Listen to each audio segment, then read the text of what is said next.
Hey guys, here's my fight with the Deathless God King, and I'm getting close to the end of my Deathless Bosses Down series. Only the worker to go, and I will try and do Wreath when I can find him. So my Deathless God King was 680,000, and they're always a lot higher in Deathless mode once you've completed Deathless mode a few times, which I have.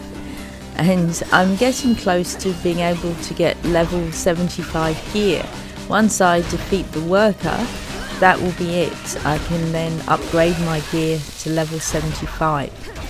And that's a good reason to do Deathless mode. It's the way that you can upgrade your gear past level 10. And I get asked that a lot, how to get past level 10 gear. So you have to complete Deathless mode once to get to level 15 gear, and then you have to complete Deathless mode 5 times to get another 5 levels of gear, and that carries on. So every 5 times you complete Deathless mode, then you can upgrade another 5 levels with your gear. And when I say complete Deathless mode, I mean complete every act and quest and defeat the worker.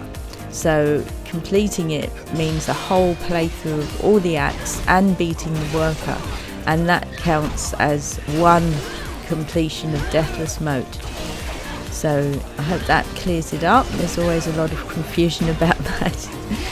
So with this fight I decided to go duel, and I had an idea to use light against him, but you might have seen he had the perfect block only perk, so I wasn't going in Deathless mode to give that a go and have to get perfect block every time with light. So I wussed out and I went duel, and I'm the most confident with duel anyway, and I find, you know, a lot of the moves easier to do with duel. I'm just so used to it.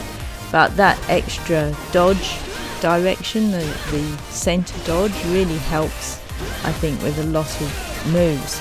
However, if you're just starting out, you'll probably prefer to use heavy because that's got the most attack, and also light because you've got your shield as well as dodge ability. But once you get a bit used to the game, then duel really comes into its own, and you know, you can perform the highest attack with duel once you get bonus combo -1 gems, because as you can see here, once again I'm getting a bonus combo every hit, and that's because I'm using the Turian again, and it's just a left swipe and you get a bonus combo every hit, as long as you've got 2 bonus combo -1 gems. Now they're not easy to come by, those bonus combo gems. The only way to get them is to fuse them, and sometimes they're given as a prize in a clash mob or at the hideout chest. They're given away rarely, but it does happen. Otherwise you've got to fuse them. They won't appear in the store or the ship, and they're not easy to fuse. There isn't a definite formula, but some formulas work pretty well, so after a few attempts it's likely you will get a bonus combo gem. And it can be hard even to get the gems that you need to fuse it actually, but it is possible, and as you go later in the game they do start appearing. You'll get them as Titan drops after the fight or from a chest, and I now have many. I have, you know, 20 or 30 of them, and some people have got a lot more than that, so they do start appearing later on. And I've got a video on how to fuse the bonus combo gem and the best formulas to use, so I'll put a link to that in the description under this video. And a bit of lore about Radriar. You'll find out what happened to him if you read Brandon Sanderson's book Redemption. And you see that at the beginning of IB3 in the tutorial, that's the real God King, who is in IB2 and IB1. And you see that the worker kills him in the tutorial. And so this one is a soulless version of the God King. He's been created by the worker, and he looks like the original, but in fact he's not the same Radrial. That's why there's a question mark after this one's name. And yeah, it's a bit like the soulless Elsar. It's not the real Elsar, Cyrus is. So yeah, if you read the books, there's also another one, Awakening, by Brandon Sanderson, and it gives more story and more idea of the lore behind IB3. But basically, the real Radrial sacrificed himself to get that data to Cyrus, which he did. That's what he stole from the worker, grabbed it, and then transported it off, and that's why the worker killed him, and that's in the tutorial.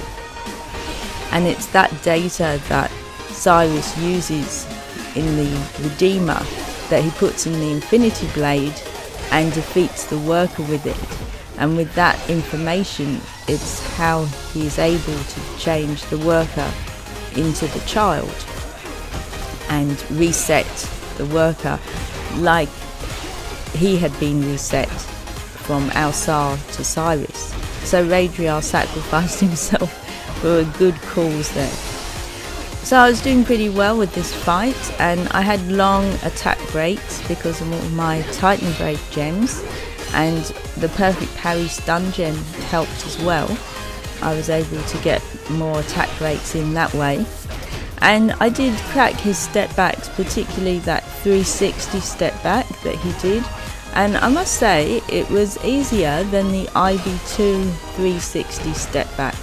So I think Soulless Radrial's step backs might be slightly different from the IB2 one. So I thought I'll make an IB3 God King step backs video soon too. Thanks for watching Tamil Channel, your favourite channel for Infinity Blade. If you enjoyed the video, please like, comment and subscribe, and check out my website and social pages. Thanks, see you next time.